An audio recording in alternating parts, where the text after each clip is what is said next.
rahmatullahi ta'ala wa barakatu.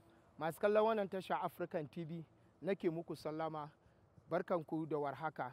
Sunana Coach Munzali Ali Sadi Kofin Mazugal. Yau abinda za mu taɓa abinda yake damun mutane da yawa, timbi. Yau a kansa za mu motsi.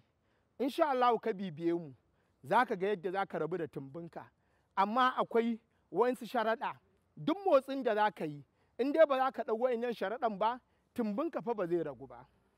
Abu na farko wanda mutum zai ɗauka ya samu timbinsa ya ragu, hanya ɗaya zuwa biyu.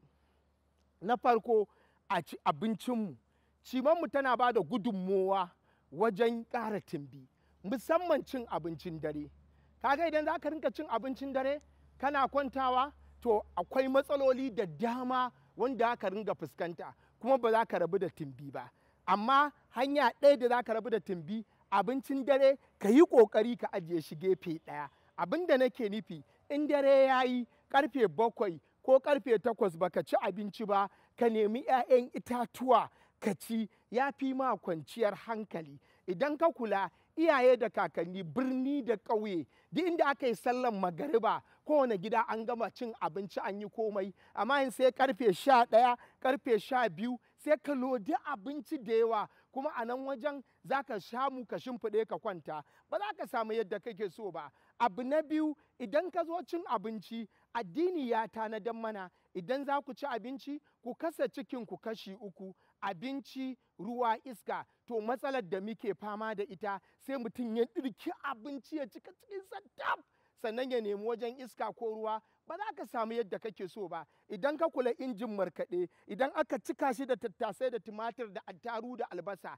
in ka kunna shi ba zai markaɗu ba, sai ka kwashe wani daga ciki, ka sa sanda, ka sa ruwa kana jajjaga sannan ya markaɗu. So haka ina ba ku shawara a rage cin abinci. In za ka ci abinci ka kasa cikin ka kashi 3. To in Allah ya da ka bi wannan tsarin, insha Allah za ka rabu da timbi. To in za mu taɓa timbi kala 2 zuwa kala 3, in Allah ya da za ka samu abin da kake so. Na farko, riƙe mun ƙugunka.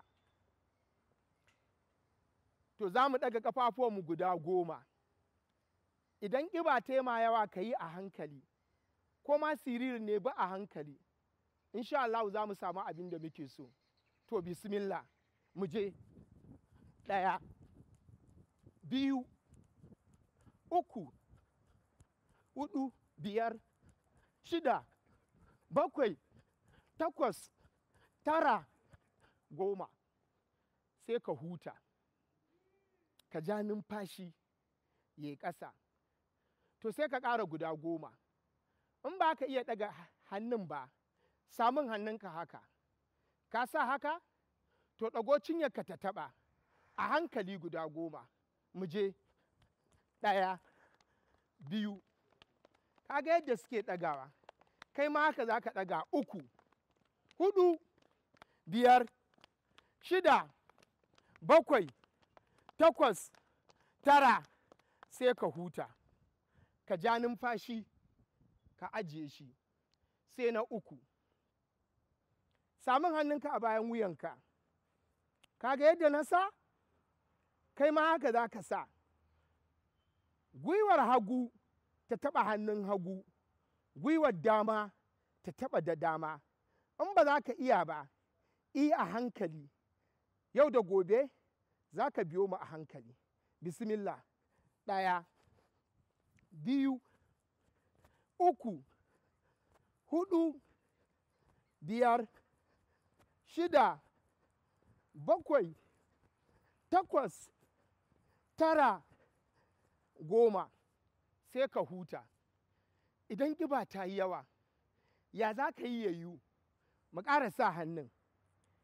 Tun da ƙiba da ƙyar nake ɗaga hannun, gwiwata, a haka. 1 2 3 4 5. Wannan ya ishe ka. Sai hanya ta 2 ta 3, wadda kash ga lokaci ya cin mana. Ku biyo mu, in Allah da za mu nuna muku yadda za ku rabu da timbi cikin sauƙi insha Allah. Wassalamu alaikum wa rahmatullahi ta'ala wa barakatuh.